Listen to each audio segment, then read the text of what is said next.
Salut les amis, j'espère que vous allez super bien. Je voulais partager avec vous une expérience que j'ai eue la semaine dernière. J'ai fait passer un certain nombre d'entretiens à des profils, à des consultants, parce que nous sommes en train de recruter massivement. Et il y a quelque chose qui m'a énormément frappé, et je pense que ça peut également vous aider, vous, à mieux préparer vos entretiens en tant que consultant, dans le domaine du cloud, du DevOps, ou même ailleurs, hein. L'erreur que la plupart des consultants font, c'est d'essayer d'être expert partout. Je pense que c'est une grosse erreur. C'est une grosse erreur parce que souvent le client a un besoin bien particulier. Et les clients ont du mal à recruter quelqu'un qui dit savoir tout faire. Souvent en entreprise, on a en fait des départements, on a des équipes. Et c'est souvent beaucoup plus facile de recruter quelqu'un dont on sait qu'il est expert d'une tâche spécifique et donc peut intégrer cette équipe-là, que de prendre quelqu'un qui se dit expert et tout maîtriser. En fait, ça ne joue pas forcément dans votre sens.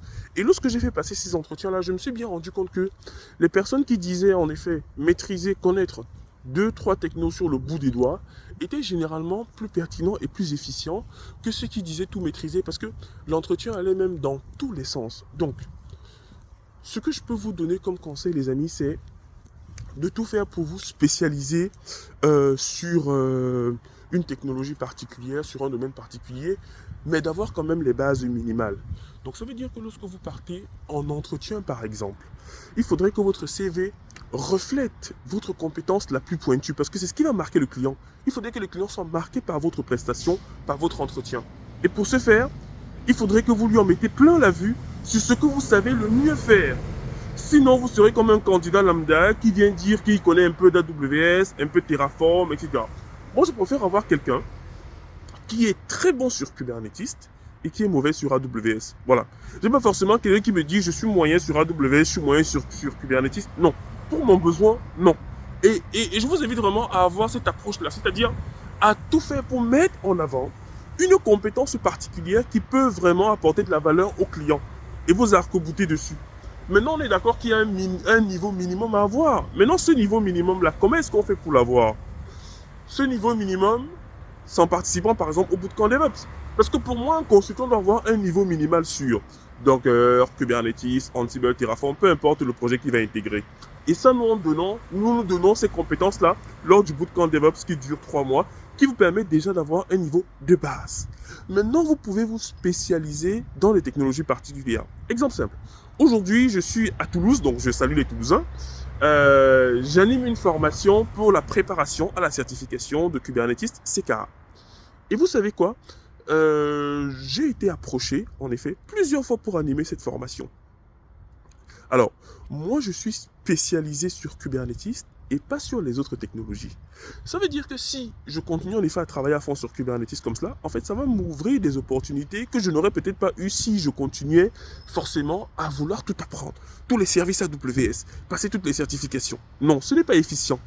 Concentrez-vous sur quelques technologies, une ou deux, où vous devenez très bon dessus et je vous assure, il y aura énormément d'opportunités. La formation CKA, par exemple, je sais pertinemment que nous sommes entre 5 et 10 en France à pouvoir animer ce cours. Si ce n'est en francophonie, les formateurs CKA sont très difficiles à avoir et le client me l'a fait savoir. Donc, quand je vous dis que je suis à Toulouse, vous comprenez que c'est pour des enjeux dans l'espace, des enjeux spatiaux, des enjeux aériens. Donc, c'est pour vous dire à quel point le fait que je suis identifié comme étant une personne experte sur Kubernetes a fait en sorte que je sois sollicité pour ça. Mais si je restais dans la moyenne, ou alors je disais que j'étais spécialiste de tout, en fait, je ne pense pas que j'aurais eu certaines opportunités. Donc, mon conseil, essayez de monter à fond en compétence sur une technologie où vous serez identifié comme étant une personne ressource dessus, une personne experte dessus, et vous aurez énormément d'opportunités. Ne vous inquiétez surtout pas. Parce que moi, lorsque j'ai fait passer les entretiens, après les 2-3 premières questions, je veux savoir où est-ce qu'il excelle. Je veux pas savoir où est-ce qu'il est moyen, je veux savoir où est-ce qu'il excelle. Parce que c'est là où il excelle que je vais gagner du temps dans mes projets en le mettant, parce qu'il le saura déjà. Et je tenais également à vous remercier parce qu'on a atteint la barre des 10 000 abonnés sur YouTube. Donc, merci à tous. Ça va lentement, mais sûrement. On continue le travail que l'on fait au quotidien. Et je vous souhaite une bonne semaine sous ce conseil qui a pour objectif vraiment de vous aider à vous spécialiser dans une technologie particulière pour répondre à des enjeux d'envergure comme ceux auxquels je suis venu répondre à Toulouse. Merci à tous et passez une très bonne journée. C'était Diran Tafel, votre formateur passionné.